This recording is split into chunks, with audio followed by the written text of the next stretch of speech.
सत साहेब, मैं भगत ऋषिराज दास। आप सभी मुझे एक्टर ऋषिराज पवार के नाम से जानते होंगे, और मेरी सच्चाई ये है कि मैं भगत पहले हूं और फिर एक एक्टर। 2017 में मैंने संत रामपाल जी से नाम दीक्षा ली है और तब से मैं सत साधना और सत भक्ति करता हूं। आज ये वीडियो मैं इसलिए बना रहा हूं क्योंकि मैं आप सभी तक एक बहुत महत्वपूर्ण बात पहुंचाना चाहता हूं। वो रोग जिससे इस समय हमारा शहर, हमारा प्रांत, ये पूरा देश, ये पूरा संसार, ये पूरा विश्व पीड़ित है, त्रस्त है। उस कोरोना वायरस का इलाज इस समय केवल संत रामपाल जी महाराज जी के पास ही है। और ना ही केवल कोरोना वायरस, इसके जैसे असंख्य जानलेवा बीमारियां और सारे दुखों का इलाज भी एक ही है, सद्भक्ति और सत साधना। हाँ, मैं जानता हूं आप सोच रहे होंगे कि 22वीं सदी का ये नौजवान इस समय में जब मेडिकल साइंस इतनी तरक्कियां कर चुका है, इतने मकामों पर पहुंच चुका है, तब सद्भक्ति की बात कर रहा है।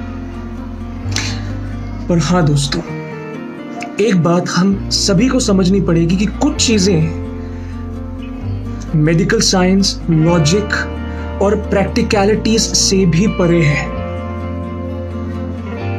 आपका प्रारब्ध आपके कर्मों से जुड़ा हुआ है, और जिस दुनिया में आप हम सब रह रहे हैं इस समय, वो दुनिया कालमयी और मायामयी है। इसमें कुछ भी परमानेंट और इमॉर्टल नहीं है। कुछ भी इस दुनिया में अविनाशी और अमर नहीं है। सब कुछ नश्वर है। आपका शरीर नश्वर है, एक चींटी से लेकर एक हाथी तक, प्लास्टिक से लेकर लोखंड तक, सब कुछ नश्वर है।